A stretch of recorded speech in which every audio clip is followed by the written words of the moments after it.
संसद में ऐसा कौन सा बिल ला रहे हैं मोदी शाह की इंडिया कैंप में मच गई है जबरदस्त खलबली। नमस्कार, बहुत स्वागत है आपका न्यूज 18 का डिजिटल प्लेटफॉर्म आप देख रहे हैं। मैं हूं आपके साथ रितु सिंह।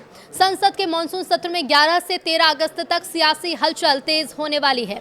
बीजेपी ने अपने सांसदों को तीनों दिन सदन में मौजूद रहने के लिए व्हिप जारी कर दिया है। तो वहीं आपको बता दें कि कांग्रेस ने भी सांसदों को अलर्ट कर दिया।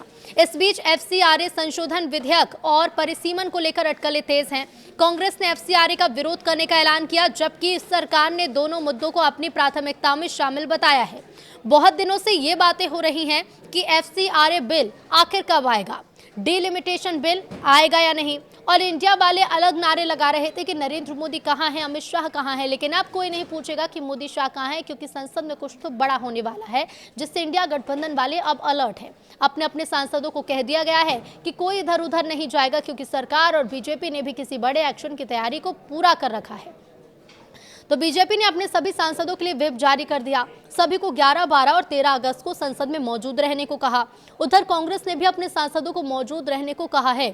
यानी तगड़ा माहौल बन गया कि अगले कुछ दिनों में संसद में कुछ तो बड़ा हो सकता है, जिसके लिए हड़कंप मच गया है। व्हिप जारी हो रहे हैं। विपक्ष के हंगामे वाले तेवर को मोदी सरकार ने नंबर से जवाब देना शुरू कर दिया और अगले 4 दिन में होने वाला है जिससे विपक्ष की नींदें उड़ने वाली हैं। डिलिमिटेशन यानी कि परिसीमन और एफसीआरए यानी कि विदेशी चंदे वाले बिल पर सरकार ने कोई आधिकारिक घोषणा तो अभी नहीं की, लेकिन बीजेपी से लेकर कांग्रेस तक ने व्हिप जारी कर सभी सांसदों को संसद में मौजूद रहने के आदेश जरूर दे दिए। कांग्रेस ने तो साफ इनकार कर दिया कि वो किसी कीमत पर एफसीआरए बिल को पास नहीं होने देगी, और अगर इसे पास कराने की कोई भी गुंजाइश बनती भी है तो वो इंडिया गठबंधन वाले गुट से बात कर फैसला लेंगे। कांग्रेस के राष्ट्रीय अध्यक्ष मल्लिकार्जुन खड़गे ने यह कहा है कि एफसीआरए पर तो हम विरोध करने वाले हैं। दूसरी चीज, ऑल पार्टी मीटिंग बुलाकर, जो हमेशा फ्लोर लीडर की मीटिंग होती है, उसमें निर्णय लिया जाएगा। अब ऐसे में सभी दल के लोग जो निर्णय लेंगे उसी के तहत हम चलेंगे, ये कहना है मल्लिकार्जुन खड़गे का। हालांकि विपक्षी गुट के कुछ सांसदों ने मोदी सरकार के बिल पर ग्रीन सिग्नल देना भी शुरू कर दिया। एनसीपी शरद पवार गुट के 8 सांसद संसद में पीएम मोदी से मुलाकात करने वाले हैं। इसका मतलब क्या है? क्या मोदी सरकार ने बिल को पास कराने के लिए नंबर को साधना शुरू कर दिया? एनसीपी यानी कि शरद पवार की सांसद, इस गुट की सांसद सुप्रिया सुले ने कहा कि अगर बाहर बारिश आएगी तो आप छाता लेंगे या रेनकोट? देश के प्रधानमंत्री को मिलने जा रही हूं, मैं थोड़ी किंतु परंतु करूंगी। ऐसा नहीं होता, ये बहुत जिम्मेदारी का काम होता है। ये प्रधानमंत्री हैं, उनका हमें हमेशा आदर होना चाहिए। हम सांसद उनको मिलने जा रहे हैं, पॉलिसी के लिए जा रहे हैं ना। आजकल क्या हो गया है, ये कहना है सुप्रिया सुले का। उन्होंने कहा कि कोई किसी से मिलता है तो गॉसिप हो गई। दुर्भाग्य की बात, हमारी पॉलिसी मेकिंग को कई सीरियस नहीं ले रहा। बहुत दुर्भाग्य है कि कई सांसदों को बहुत दुख होता है। शरद पवार गुट के एनसीपी के सभी 8 लोकसभा सांसद 10 अगस्त को पार्लियामेंट में पीएम मोदी से मुलाकात उन्होंने की, और ये मुलाकात अलग अलग मुद्दों को लेकर हुई। अब इस मुलाकात की खबरों के बाद महाराष्ट्र की राजनीति में भी हलचल देखने को मिली, लेकिन सवाल ये उठा कि विपक्ष को एफसीआरए या परिसीमन बिल से आखिर इतनी दिक्कत क्यों है। बीजेपी सांसद मनोज तिवारी कहते हैं कि जब बिल आया तो उस समय दबाव में समर्थन दिया, सही था, लेकिन बिल लागू भी तो होना चाहिए। जब बिल लागू होगा तभी होगा जब परिसीमन होगा। लखनऊ की आबादी आज से 20 साल पहले कितनी थी और आज कितनी? तो संविधान तो ये कहता है कि ना हर लोकसभा में 12-15 लाख आबादी होनी चाहिए, या 40-40 लाख हो गए। अब उन्होंने कहा, मैं जहाँ का सांसद वहाँ 26 लाख वोटर है, हम कैसे न्याय करेंगे? और समय के साथ सीट नहीं बढ़ेगी तो कैसे काम चलेगा, और परिसीमन नहीं होगा तो सीट कैसे बढ़ेगी? तो घुमा फिराकर महिलाओं का विरोध करना चाहते हैं, और लगता है कि देश के कई सांसद समझ गए हैं और महिला आरक्षण बिल पास होगा और राहुल गांधी देखते रहेंगे। अब विपक्षी खेमे में हड़कंप मचा है कि वो इधर उधर हंगामा करते रहे और आखिरी वक्त में मोदी सरकार कोई बड़ा विधेयक पास न करा दे। सरकार ने भले ही एफसीआरए, डिलिमिटेशन और महिला आरक्षण बिल पर कोई आधिकारिक घोषणा अभी तक नहीं की, लेकिन संसदीय कार्य मंत्री किरेन रिजिजू ने साफ कह दिया कि ये बिल सरकार की प्राथमिकता है। उन्होंने कहा कि दोनों विधेयक जरूर पेश होंगे, लेकिन कब पेश होंगे, कब पारित होंगे, इसकी जानकारी बाद में दी जाएगी।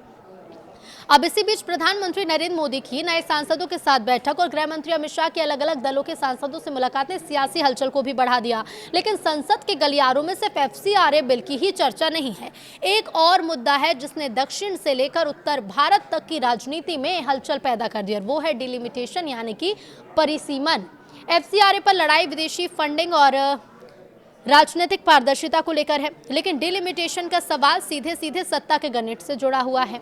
यही वजह है कि विपक्ष के कई दल और नेताओं की नींद डिलिमिटेशन बिल के नाम से उड़ी हुई है।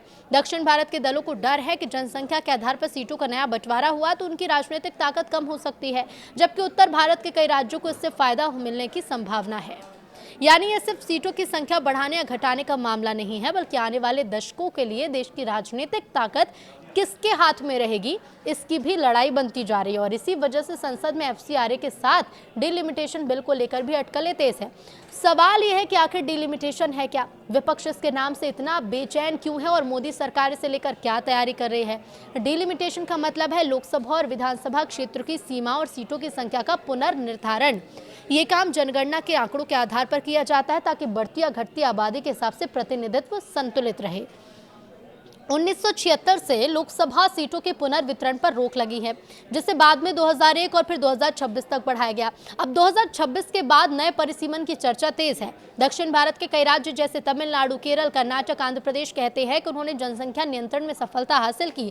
अगर केवल आबादी के आधार पर सीटें बढ़ाई गई तो उत्तर प्रदेश, बिहार, राजस्थान और मध्य प्रदेश जैसे अधिक आबादी वाले राज्यों को ज्यादा सीटें मिल सकती हैं।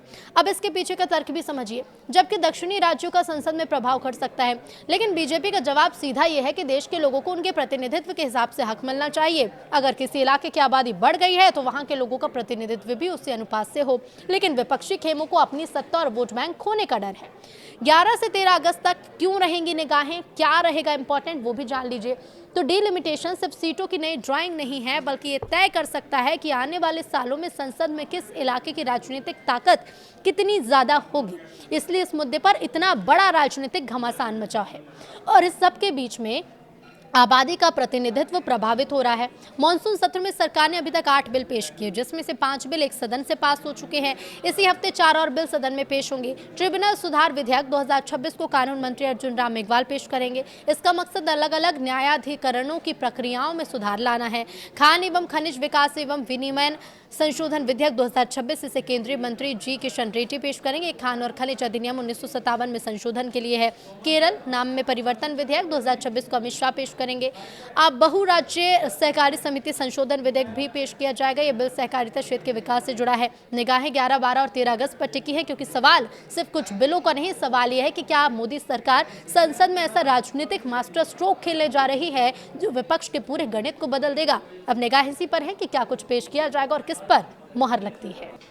तो बीजेपी ने अपने सभी सांसदों के लिए व्हिप जारी कर दिया। सभी को 11, 12 और 13 अगस्त को संसद में मौजूद रहने को कहा। उधर कांग्रेस ने भी अपने सांसदों को मौजूद रहने को कहा है।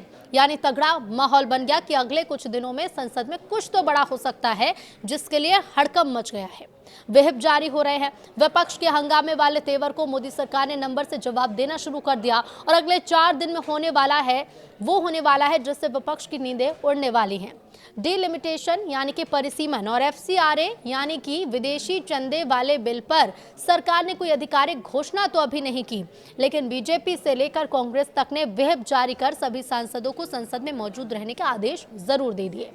कांग्रेस ने तो साफ इनकार कर दिया कि वो किसी कीमत पर एफसीआरए बिल को पास नहीं होने देगी, और अगर इसे पास कराने की कोई भी गुंजाइश बनती भी है तो वो इंडिया गठबंधन वाले गुट से बात कर फैसला लेंगे। कांग्रेस के राष्ट्रीय अध्यक्ष मल्लिकार्जुन खड़गे ने यह कहा है कि एफसीआरए पर तो हम विरोध करने वाले हैं। दूसरी चीज, ऑल पार्टी मीटिंग बुलाकर, जो हमेशा फ्लोर लीडर की मीटिंग होती है, उसमें निर्णय लिया जाएगा। अब ऐसे में सभी दल के लोग जो निर्णय लेंगे उसी के तहत हम चलेंगे, ये कहना है मल्लिकार्जुन खड़गे का। हालांकि विपक्षी गुट के कुछ सांसदों ने मोदी सरकार के बिल पर ग्रीन सिग्नल देना भी शुरू कर दिया। एनसीपी शरद पवार गुट के 8 सांसद संसद में पीएम मोदी से मुलाकात करने वाले हैं। इसका मतलब क्या है? क्या मोदी सरकार ने बिल को पास कराने के लिए नंबर को साधना शुरू कर दिया?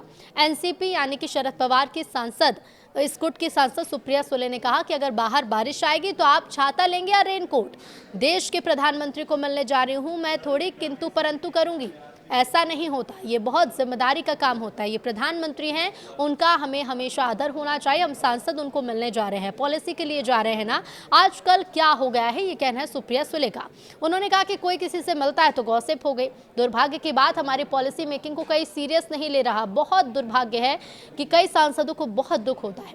शरद पवार गुट के एनसीपी के सभी 8 लोकसभा सांसद 10 अगस्त को पार्लियामेंट में पीएम मोदी से मुलाकात उन्होंने की और ये मुलाकात अलग अलग मुद्दों को लेकर हुई। अब इस मुलाकात की खबरों के बाद महाराष्ट्र की राजनीति में भी हलचल देखने को मिली, लेकिन सवाल ये उठा कि विपक्ष को एफसीआरए या परिसीमन बिल से आखिर इतनी दिक्कत क्यों है। बीजेपी सांसद मनोज तिवारी कहते हैं कि जब बिल आया तो उस समय दबाव में समर्थन दिया, सही था, लेकिन बिल लागू भी तो होना चाहिए। जब बिल लागू होगा तभी होगा जब परिसीमन होगा। लखनऊ की आबादी आज से 20 साल पहले कितनी थी और आज कितनी, तो संविधान तो ये कहता है कि ना हर लोकसभा में 12-15 लाख आबादी होनी चाहिए, या 40-40 लाख हो गए। अब उन्होंने कहा, मैं जहाँ का सांसद हूँ वहाँ 26 लाख वोटर है, हम कैसे न्याय करेंगे, और समय के साथ सीट नहीं बढ़ेगी तो कैसे काम चलेगा, और परिसीमन नहीं होगा तो सीट कैसे बढ़ेगी। तो घुमा फिराकर महिलाओं का विरोध करना चाहते हैं और लगता है कि देश के कई सांसद समझ गए हैं और महिला आरक्षण बिल पास होगा और राहुल गांधी देखते रहेंगे।